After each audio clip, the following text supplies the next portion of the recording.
Good morning, good morning, good morning.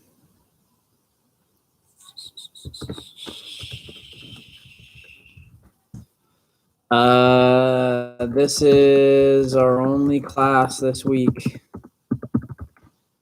Guys, Wednesday is canceled. Okay, Wednesday is canceled. Too much going on, man. Too much going on. Good morning, good morning. Good morning, good morning, good morning, good morning. Okay, like I said, or as I typed in the comments there or live chat, no class Wednesday, so no assignment either. So you'll just have, we're gonna have a short lecture this morning. Pretty simple question. We'll talk about diabetes today. Pretty simple assignment today. And then we're done for the week. Remember next week, last week of instruction. So, that's all she wrote. Semester goes by pretty quick. Hopefully you didn't procrastinate too much on your assignments, and you're going to be able to enjoy the Thanksgiving holiday without doing too much schoolwork, too many assignments, things of that nature. I'm kind of stalling a little bit to give a few people more time. Good morning. Today, diabetes. Next week, I believe cancer, if I'm not mistaken.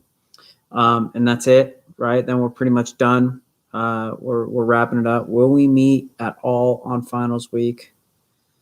We're not meeting at all on finals week. No final for this class. No final. So we're done next week. Okay, good. Yeah, hopefully. You're welcome. Yeah, and you know what? It seems to me that this next semester will be a repeat of this semester. For the most part, it seems to me that the whole COVID situation isn't going to change as far as school's concerned.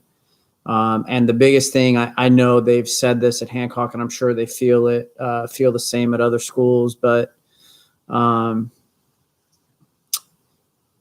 they don't want to start a semester and have it change, right? So the remote style learning is pretty much going to continue from what I'm hearing. If you've heard anything different, feel free to chat. But from what I understand, they're going to keep everything remote.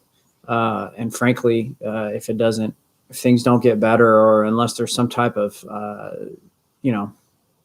legal change or governance change, I mean, this could go on into the next school year, to be completely frank with you. They don't want to have to shut classes down, so they're just going to leave them remote. The people who are on campus, EMT, police, fire, I think the nursing program and athletes and stuff like that, because the sports are still trying to push forward. They're at the highest risk of being canceled. So keeping it at ERT is kind of what's best for everyone, I guess, for lack of a better term, right? I don't know if it's best, but it is what it is. Okay. If you can, please open up your Canvas to diabetes. There's a graphic there that I can help explain what's going on. But first, I just want to talk about the pancreas in general, and insulin and its relationship to diabetes, before we talk about the different types of diabetes, because we kind of need to understand what's going on as far as insulin is concerned. So your diabetes, the essential issue with diabetes is our inability, or the inability to produce insulin, to produce enough insulin, or to produce insulin that's effective, right? So what is insulin? Is where does it come from? Insulin is a hormone, so it's a hormonal issue that is produced by the pancreas, right? And the insulin the hormone insulin acts pretty much as a catalyst. It allows us to, good morning, it allows us to use sugar as fuel to metabolize sugar, right? So there's a kind of a catalyst role that insulin plays. The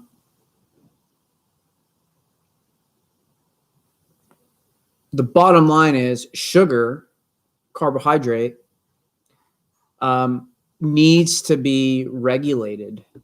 In other words, if you have high levels of unused sugar in your body for long periods of time, it's very, very damaging, right?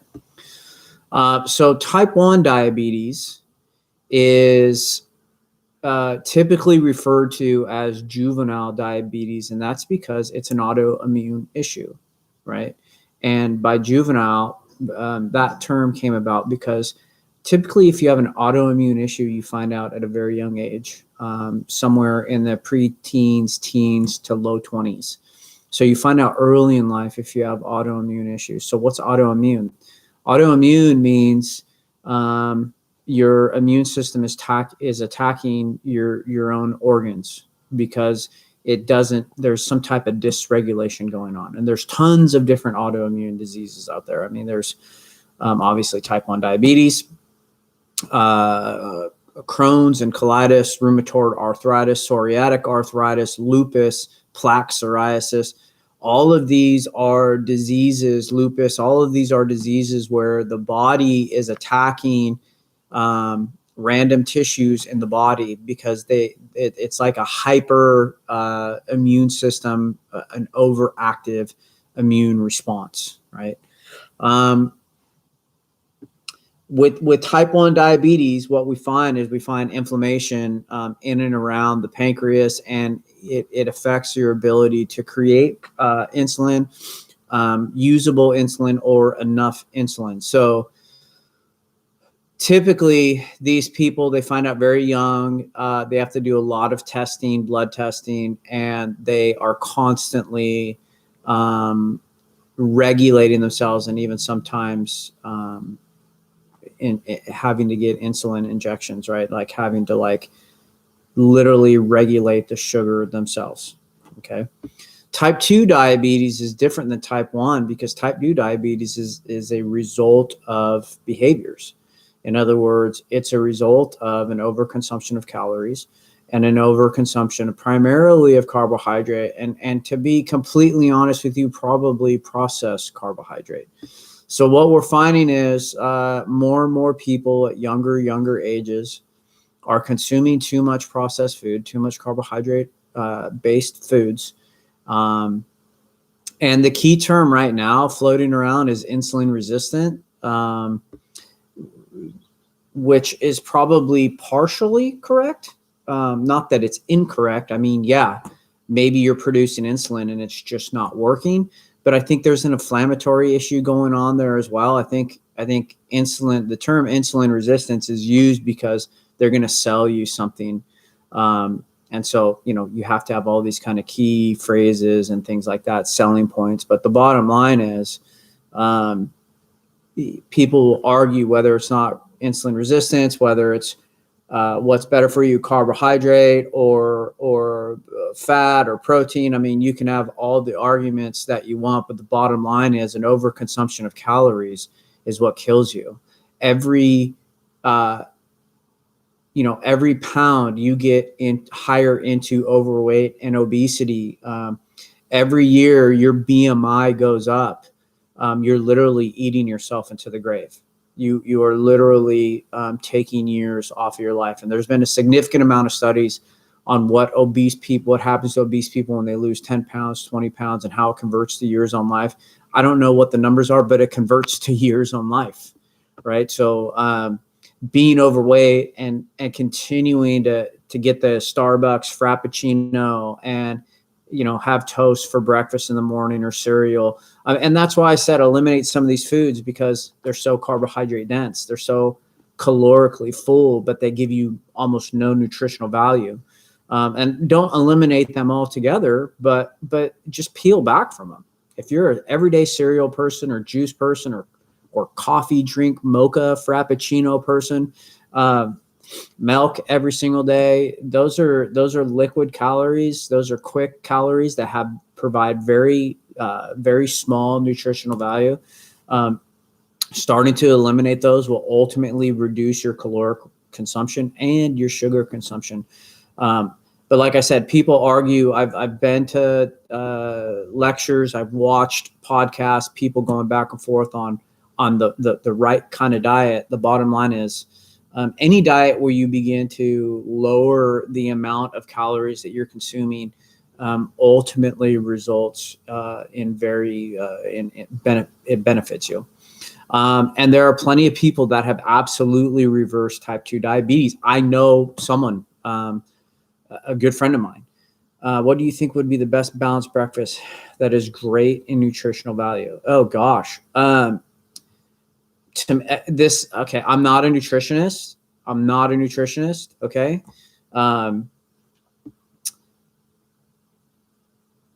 So this is my personal preference, but when I look at foods and how beneficial they are to you, I don't just look at like, oh, that's a vegetable, that must be good for you, because there are a ton of nutrients and cofactors and vitamins and things that you can't necessarily get from certain foods, even though they're present in the food. In other words, they're not bioavailable, right? So like the bioavailability of lycopene, which is a good nutrient for like vision and eye health and immune system health. You'll find more lycopene in tomato paste than you will in a tomato. But by and large, tomato paste are processed foods. They're added sugar. You would think that eating a live tomato off the vine is better for you, but when it comes to lycopene, it's not, right? So I look at bioavailability.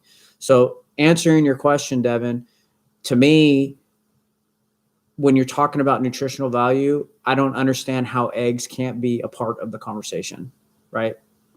All your B vitamins, plenty of good fats, plenty of protein, choline, nutrient dense, tons of cofactors, and it's all bioavailable. Probably one of the most healthiest things you could eat. And the bottom line is, if you left an egg outside on the wall, there's not one animal that wouldn't fly by or walk by and not attempt to eat it, right? We have 3 backyard chickens. And if I harvest the eggs, there's times where I've like went down and got the eggs and like fed them and let them peck around and stuff. And I've set the basket we have this like little cinder block wall. I set the basket on the cinder block wall of eggs. And before I know it, there's blue jays swinging down and they'll peck and start eating the yolk as soon as they can possibly get to it. So to me, eggs are a part of a healthy breakfast. Now, there's a lot of people that will say, well, they're high in cholesterol, right? But I don't necessarily think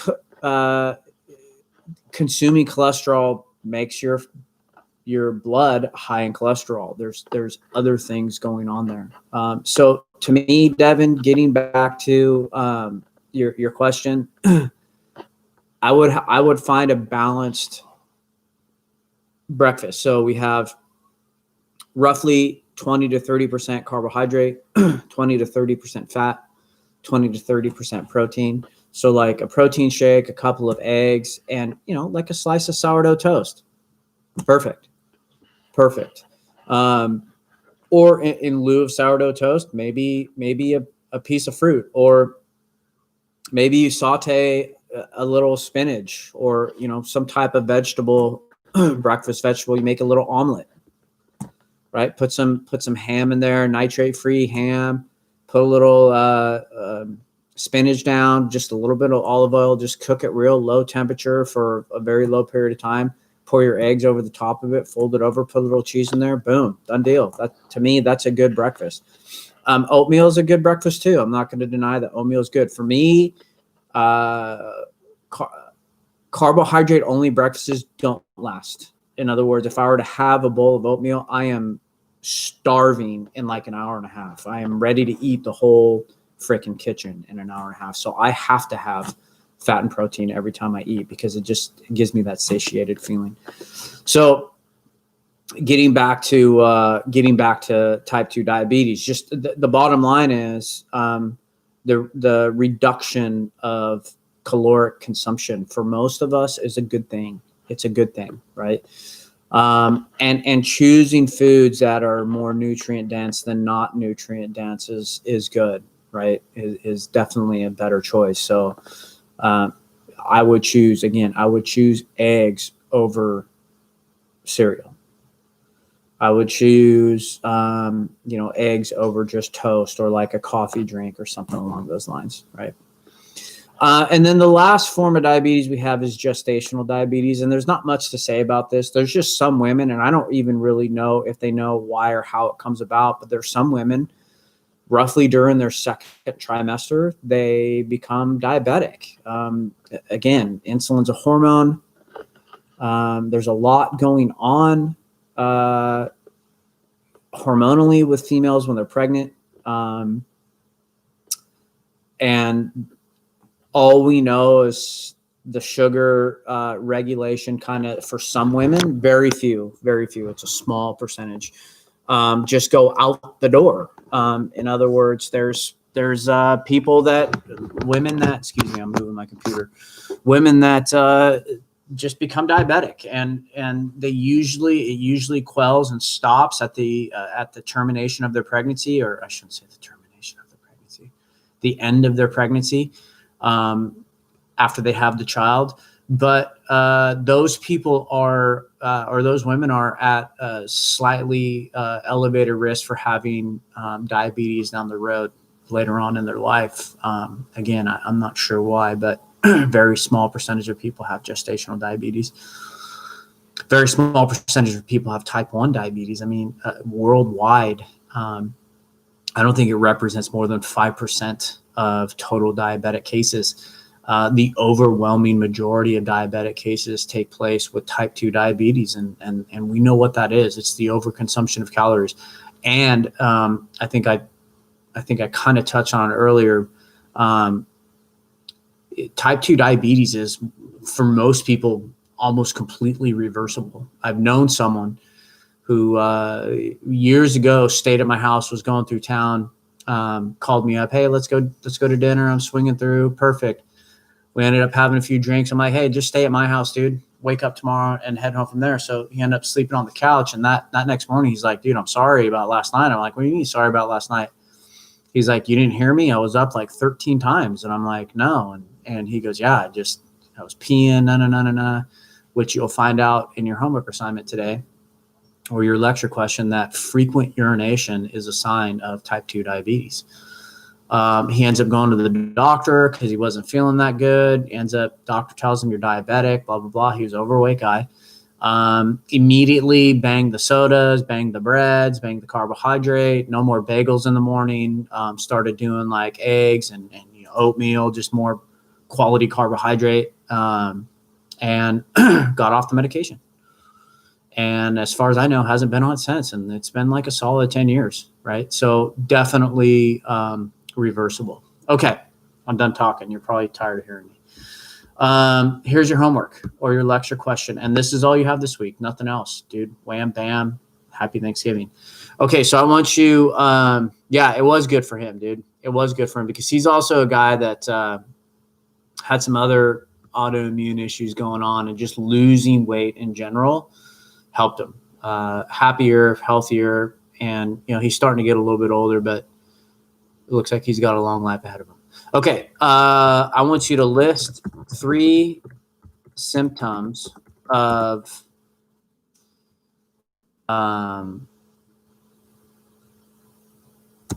number 1, type 1 diabetes, type 2 diabetes,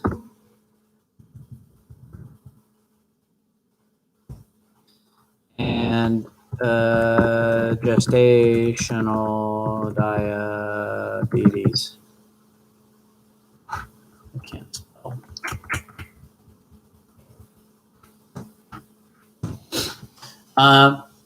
But more importantly, when you're reading, that's your homework. You're going to list 9 symptoms. 3 of them for type 1 diabetes, 2 of them for type 2 diabetes. I'm looking at my comment there.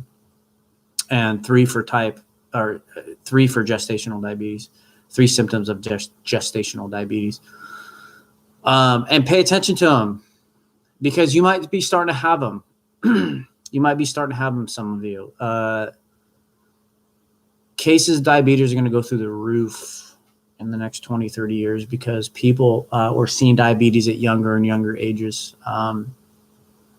Obesity is happening at younger and younger ages, especially in the developed world, unfortunately. So things like frequent urination and some of the other symptoms that you'll have, pay attention to them. And if you're experiencing them, not this week, okay, but in general, if you're experiencing them and you're experiencing them frequently, then maybe you should go get a sugar test, right? A blood sugar test. You fast, you go in, you take a blood test, and then I think they have you like drink a glass of orange juice, and then you come back in like an hour or something and do a blood test again or something like that. So anyways, that's it. That's all I got. Happy Thanksgiving. Later, skaters.